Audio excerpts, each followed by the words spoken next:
What is going on, everybody? It's the Franz, and we are here for NXT review, a double NXT review, because of last week with a death in my family. I was not be able to bring it to myself to be able to actually do an NXT review. I needed that time to, go deal with that. But we were back this week for last week's and this week's, with last week having the aftermath of the Johnny Gargano losing to Andrade Cien the week before, and this week the start of the Dusty Rhodes Tag Team Classic.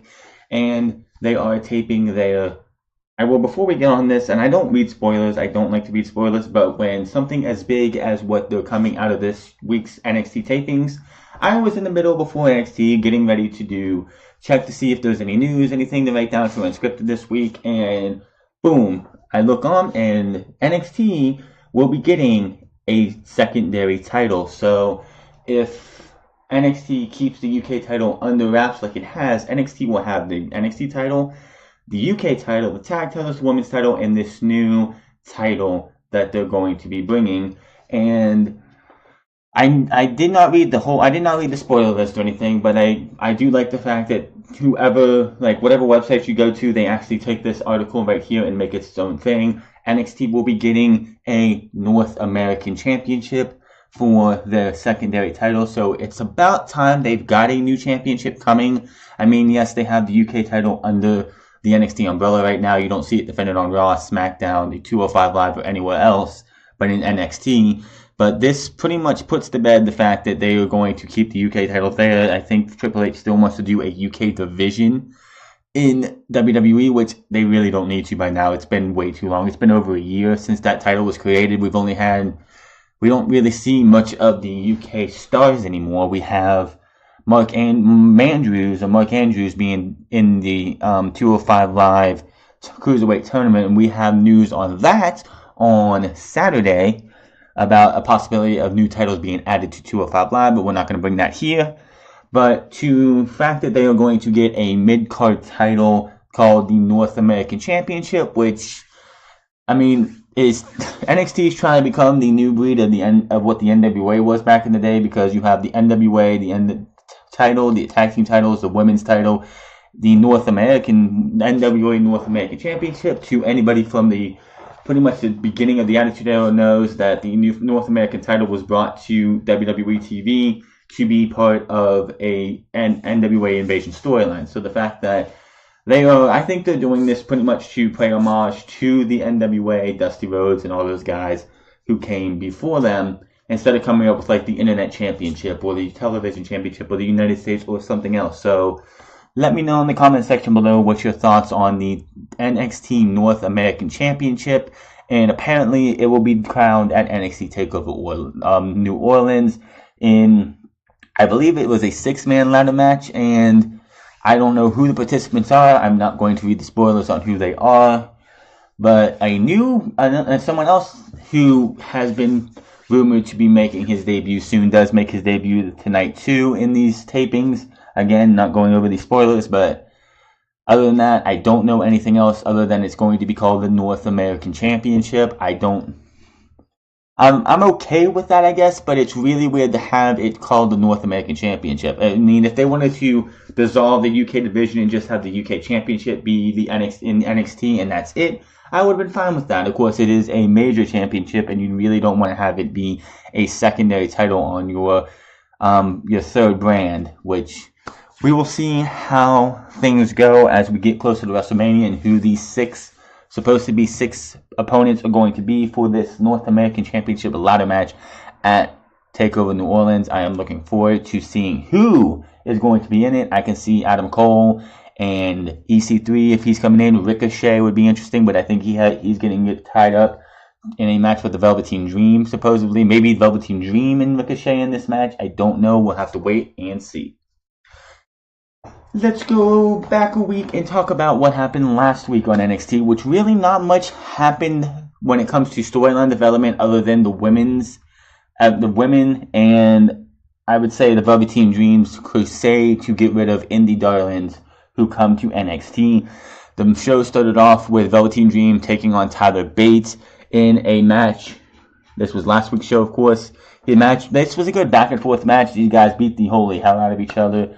But Velveteen Dream wins with a Purple Rainmaker, and he's not getting as much height. I noticed this. He's not doing his big leap to get the Purple Rainmaker. He's just pretty much hitting it the WWE way. He's not using that indie style. He's like taking shots at the indie guys. And I guess this past week on Twitter, he started targeting King Ricochet via social media, so it looks like we might be heading towards a Ricochet and Velveteen Dream match at NXT TakeOver New Orleans, but that has not been decided yet. And like I said, maybe these two of the six competitors in the North American Championship match. I do not know. I'm not going to look it up, and we will wait. I can't wait to see, so I can go over on who I think should be in it, as I will at the end of the show. Kairi Sane and Shayna Baszler were in the main event for this week. AOP pretty much has some words about the third annual Dusty Road Tag Team Classic, which of course their match was this week against TM61. We'll get in that match here in a bit. Paul Ellington says that this is the road back to the tag team titles, and they want to make the Undisputed Era suffer, and all the tag teams on the road to this match at TakeOver. It is going to be hell on earth for everybody. Now, problem with this match with the tag team titles on the line now is that Bobby Fish has been injured this past weekend at a house show for NXT, and he could miss WrestleMania weekend, which is devastating for the Undisputed Era, who have just been a hot house of fire since they came into the WWE.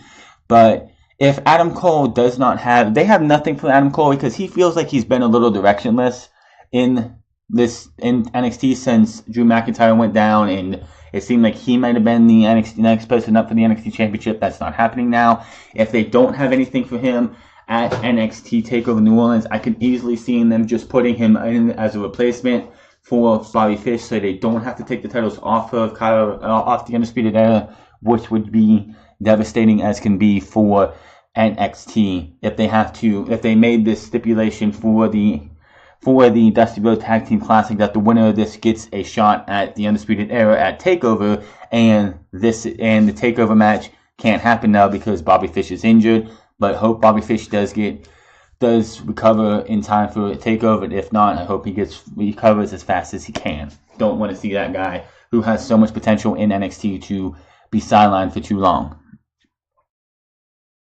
They showed the video of Johnny Gargano after this signing his termination agreement from NXT, and the ref from the match apologized for counting the 3.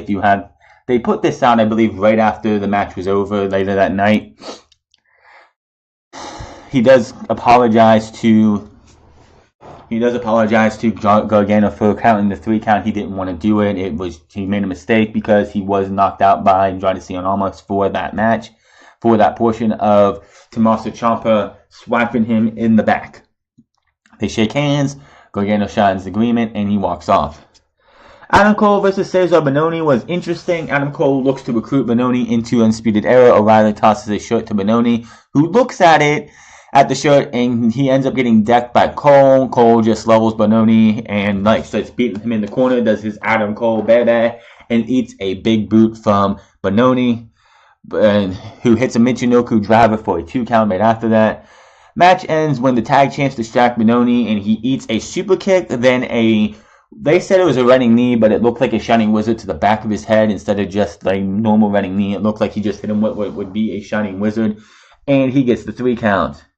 Post-match, Cole gets more shots on Bononi and says only the best get in to the Undisputed Era. I love Adam Cole as this character. This guy is just awesome. I didn't get to see him. I've seen him maybe once in What Culture Pro Wrestling when he was part of the Bullet Club still. But I say this guy has a bright future in WWE as long as Vince McMahon does not get his greedy little paws on him and ruins the potential that this guy has to be a main player in WWE when he comes up to the main roster. But what they've done with Nakamura, Bobby Roode, and others who've come up, I don't hold WWE. I don't see WWE actually giving a damn when it's all said and done. Kairi Sane versus Shayna Baszler. This match, like, Shayna Baszler dominated the majority of this match. Kairi Sane goes to the insane elbow towards the end of it. Baszler is on her feet. She clotheslines. Sane ends up jumping off and hitting Baszler with a clothesline for the 2.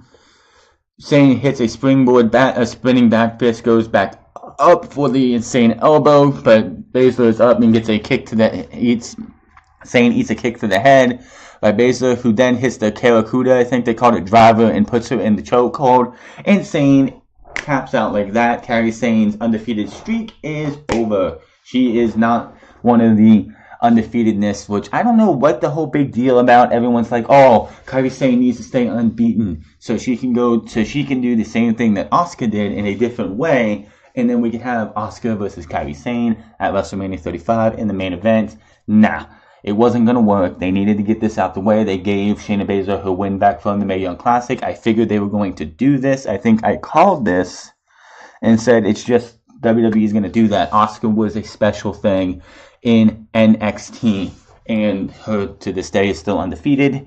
Of course, as soon as Kairi Sane tapped out to this, you could just hear the boos, just like center stage. Definitely is a lot more closed in than it is at Full Sail, so you're gonna hear the boos and the cheers a little bit more than you would at Full Sail, and you can just hear that the crowd was not happy when this ended as it did. Baszler goes to the announce table and calls out Ember Moon because Ember Moon says she's a coward. Well, she calls Ember Moon a coward and says next time they're in a match, she's either leaving with the title or she's leaving with a limb of Ember Moon's.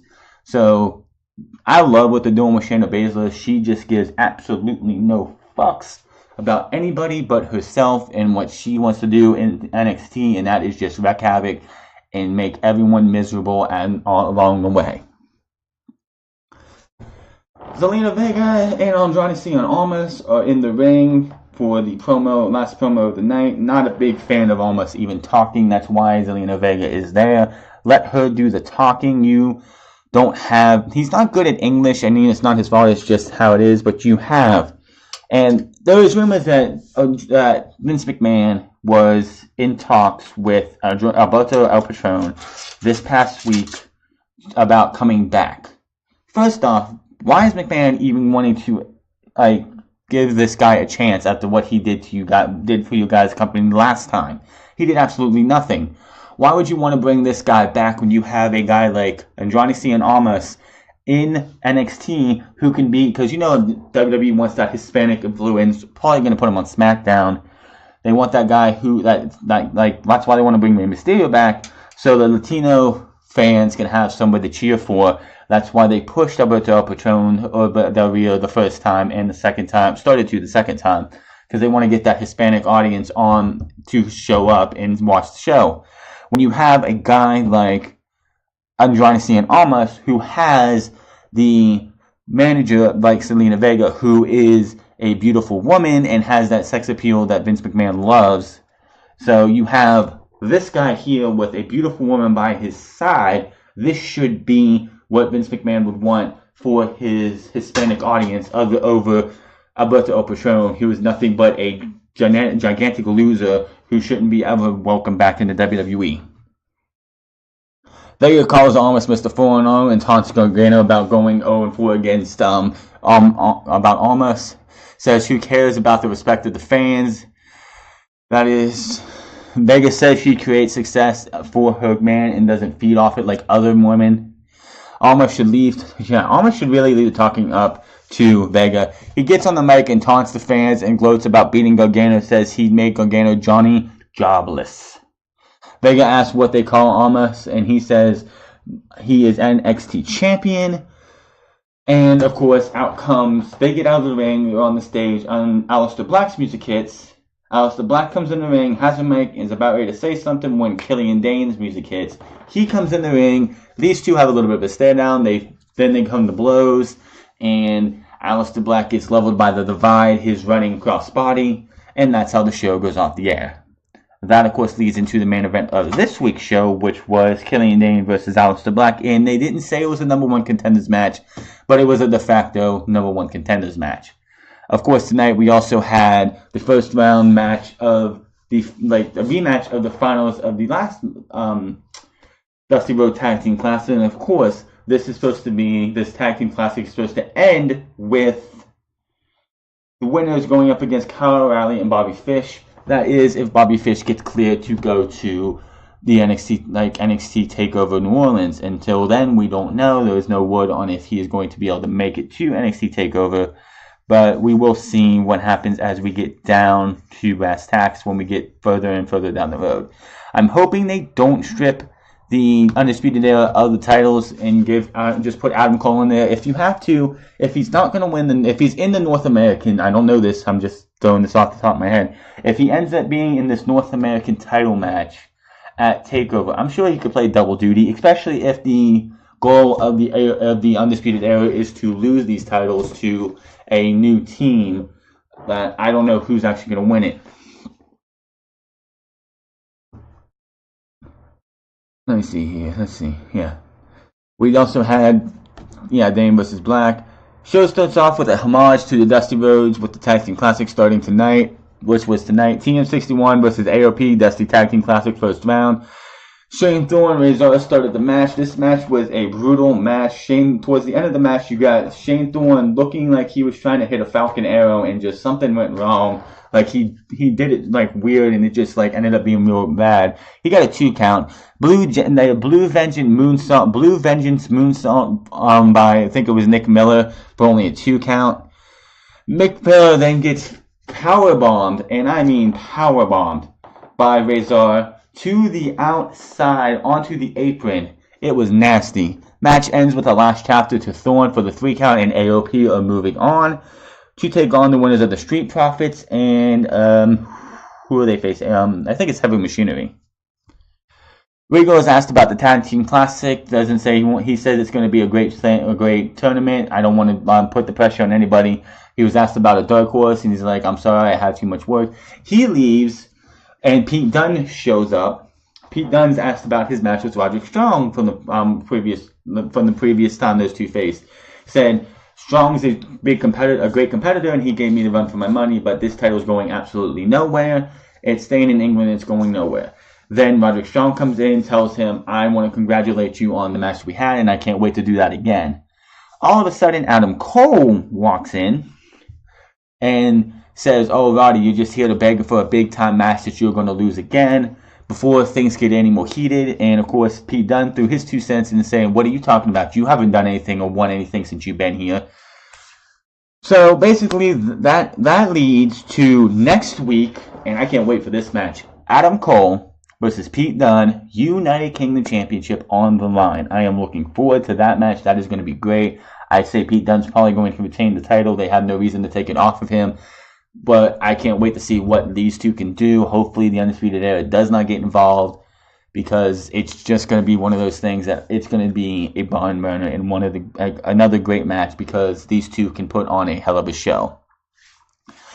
Eric Young cuts a promo on the Tag Team Classic saying Chaos will always rule. Rule says that Chaos will continue because United we purge. Dane Dane says, but tonight, Aleister Black, Chaos will win, and they have a sinister laugh together. Bianca Belair was up next. She had a local jobber called Drew Renee, they said. Jobber's pretty much saying, come on, let's go, to Belair, and Belair with a vertical suplex, then another, but they face forward this time. And they seem to be taking away the hair whip spot from Bianca Belair. I don't know if they're trying to de-emphasize that, because that spot is just nasty when she actually hits somebody with it. Maybe they're trying to wait for somebody important to use it on, because she didn't use it in her last match, and she didn't use it tonight either. So I'm wondering if they're stopping her from doing it, or just keeping it because these jobbers that she's going up against don't deserve to get hit with that hair whip. It doesn't seem right. Alley-oop for the 3 count, and your winner is Bianca Belair. They cut to Lacey Evans, who was asked about a promo, which Bianca Belair was supposedly injured at a house show when they went to Toronto, Canada, I believe, last week, when she took the Eclipse wrong. Somehow you like take the Eclipse wrong. All you do is just sit there and get hit with a stunner. But she took it wrong and got injured. But I'm hoping that it's not too big of an injury and she could be back. And I mean, she's not going to be any factor in NXT TakeOver. But I don't want to see anyone really getting injured. The NXT needs all hands on deck as much as they can going from here until WrestleMania time and further on after that. They do cut to a promo from Lacey Evans with her talking about a match she's going to have next week with Dakota Kai. Next week is going to have, there's 4 matches already named for next week, which I find that interesting because it is NXT, and you're going to have Adam Cole versus Pete Dunne. You're going to have 2 Dusty Rhodes Tag Team Classic matches and Dakota Kai versus Lacey Evans.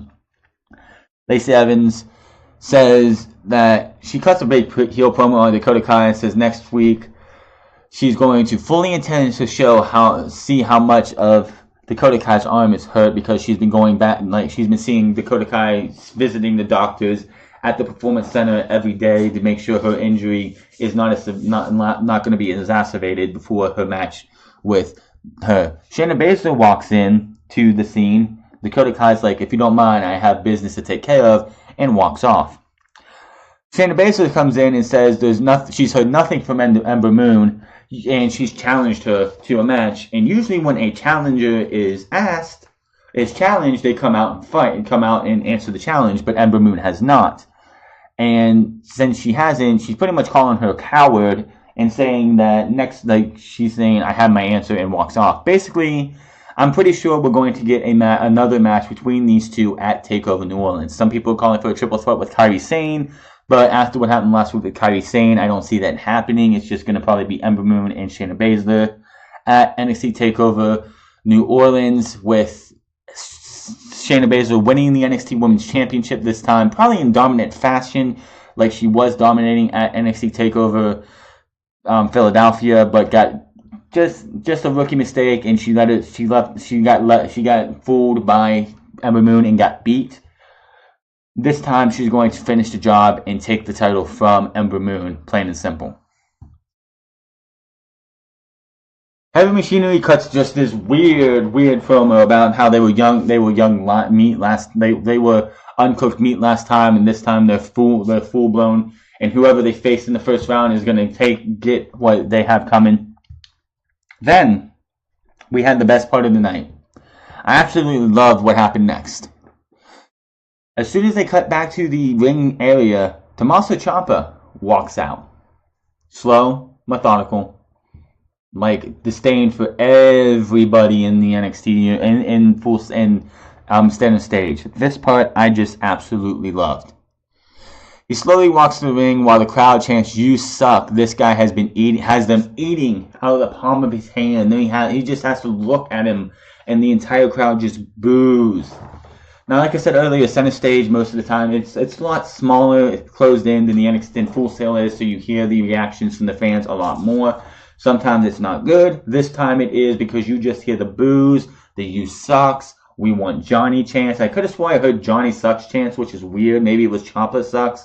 I don't know, because it was like, "We want Johnny," and then you hear I think it said Johnny or Ciampa sucks, and then it was just, the reaction this guy got. Ciampa gets a mic. He does get the mic, and he looks like he wants to talk, and every time he puts it to his head, he goes to talk, the crowd just showers him with boos. This was just so great. I don't know how this is going to go, where this is going to get to, if this is going to New Orleans or Chicago, but this is beautiful. I loved every single second of this. "You suck" chants from the crowd, silent Ciampa. Guy can't even get a word in, another "we want Johnny" chant. He just throws the mic down. The mic bounces out of the ring. He actually literally has to walk out of the ring to grab the microphone. He comes back in the ring, pulls the mic, and like he's going to say something, but the crowd just letting him have it. Just letting him have it. They're not happy that he's the reason that Johnny Gargano is no longer in NXT. So he pretty much just drops the mic, walks out the ring, and the crowd just continues to shower this guy in hate. This guy, this is just beautiful, and this is what makes NXT so special. You don't get this on the main roster. People who are supposed to be hated, like a Tommaso Ciampa on the main roster, are cheered. You don't get this kind of hate for anybody except for Roman Reigns, even though it is Roman who's supposed to be the babyface. If Roman Reigns was to do something like Tommaso Ciampa had done and actually like became a big time badass heel, I think it could work for Roman. This is working and this is great. I can't wait. This is one of those things that I just cannot wait. He does get out of the ring and you start hearing na na na na na na na na, hey hey hey, goodbye. The crowd just wanted him out of this arena. And you hear delete chants. He walks around the ring, grabs a fan's shine. But this was just great. And I think this guy was a plant. I could be wrong, but he grabs a fan's Johnny Gargano sign, holds it up to the crowd, and just rips it up. Goes back into the ring because he left his crutch in there. Goes back into the ring, throws it down, and just starts wailing on the sign with his crutch. It was just a thing of beauty. On the stage, he looks back at the ring, raises his arms. The crowd showers him and boos and you suck chants, and he walks away. Then, as Mauro said, emphatically, the crowd shows that they want nothing to do with Tommaso Ciampa. I freaking loved every single second of this. This is something you don't see on Raw or SmackDown. But this is something that everybody should be invested in. And when Johnny Gargano does show up, I don't know when it is. It could be at WrestleMania weekend. It could be, I know it's not going to probably be during this set of tapings. It'll probably be when they're back at Full Sail, which that's 4 weeks. I mean, next week is next, and no Ricochet this week. I thought this was the week that Ricochet debuted. Maybe they moved things around. I could have sworn I was reading that Ricochet was supposed to debut in the second portion, but this is a tape show so they can take something that was taped during the beginning of the show and move it to the end if they want to. So I think Ricochet makes his debut next week. Cannot wait for that. Which would be, no, that's weird. See, I don't know when Ricochet is making his debut unless they cut his match, because we have a title match next week, Dakota Kai versus Lacey Evans, and then two matches for the Dusty Tag Team Classic. There's no, it is going to be a Ricochet. If it's Ricochet's debut match, it's probably going to be a few seconds, so I could see it kicking off the show and just being like a couple minutes, like 5 minutes, and that's it. So Ricochet, I see making his debut next week. We have Cole versus Dunn. We have the 2 tag team matches, and we have Lacey Evans versus Dakota Kai. They could go 30 minutes over. It is NXT, and it's still a WWE Network, so they can do whatever they want. Next week's matches are Cole versus Dunn, Sanity versus Sabatelli and Moss, Street Profits versus Heavy Machinery. I'm going Sanity. I'm going Sanity because Sabatelli and Moss are breaking up as it is. They're just like teasing that so hard. So Sanity's going to win that match. Street Profits over Heavy Machinery. Just saying, it's just what it feels like. You got the young guys, of Heavy Machinery that they're on and off again. So I think they're going to lose this match. Killian Dane versus Aleister Black was the main event for a de facto. I say it's the de facto number 1 contenders match, even though it wasn't named the number 1 contenders match. But the winner of this is pretty much going to go face Andrade Cien almost at WrestleMania weekend in New Orleans. So yeah, as soon as that bell rang, drop kick by Killian Dane at the start. He gets a 2 count immediately. Dane is all over Black from the start. Black moves out of the way when Dane charges him in the corner and starts striking the hell out of Dane. He ends up on the outside. Moonsault by Aleister Black to the outside as they go to break. We come back from break, and Aleister Black is kicking Dane until he shoves Black off and hits Black with the Divide running crossbody. Which, yeah, a guy Killian Dane's size, you don't want to get hit with that Divide, because that's just gonna I hope you didn't eat 5 minutes ago, because you'd end up throwing that stuff up. Dane's all over Black again. He gets another 2 count stretch. He has a standing legal stretch on Black, who gets up and gets knocked back down. 1 splash by Dane for a 2 count. Then another splash by Dane for a 2 count. And then a splash to the back of Black for a 2 count. Elbows to Black's head, but Black's dodging Dane's shots. Black doing everything he can to take Dane down. Black finally gets a pin on Dane after a rope moonsault. The springboard rope moonsault for a 2 count. Dane nails Black in the air with a stiff clothesline. Dane picks up Black.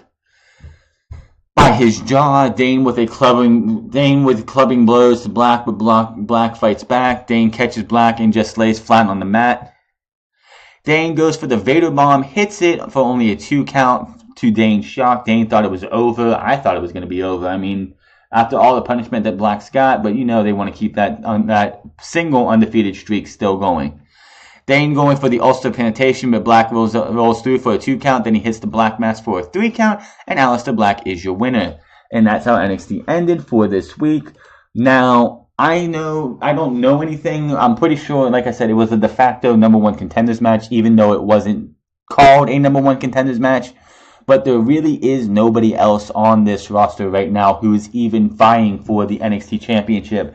Adam Cole is going for the UK title next week, which I don't think he's going to win it. I mean, why would they? They probably have something else for him. Maybe he's going to be in that 6-man tag, that 6-man ladder match. Let's see. I'm going with Aleister Black, Velveteen Dream, Ricochet. EC3 is going to probably make his debut and be a part of this. Who else would that be? That's 4. That's 4. I don't know. That's 2 spots that I'm not sure who are going to be in it. So Aleister Black, not Aleister Black. Killian Dane will probably be in. Okay, that's 5. Killian Dane. So Cole, Adam Cole. This is who I think. Adam Cole, Velveteen Dream, Ricochet. I just had him too. Adam Cole, Ricochet, Velveteen Dream, Killian Dane, EC3, and I don't know who the 6th one is, but let me know in the comment section below who you think will be in that 6-man ladder match at NXT TakeOver New Orleans, and we'll find out as we get towards NXT TakeOver. I'm hoping we have qualifying matches for these instead of just, bam, you're in the match. I think there should be qualifying matches. Maybe number 6 will be Cesar Bononi. He is the quintessential, they said he was the breakout superstar of the year, or the future superstar of the year. Maybe Lars Sullivan's in this match. I don't know.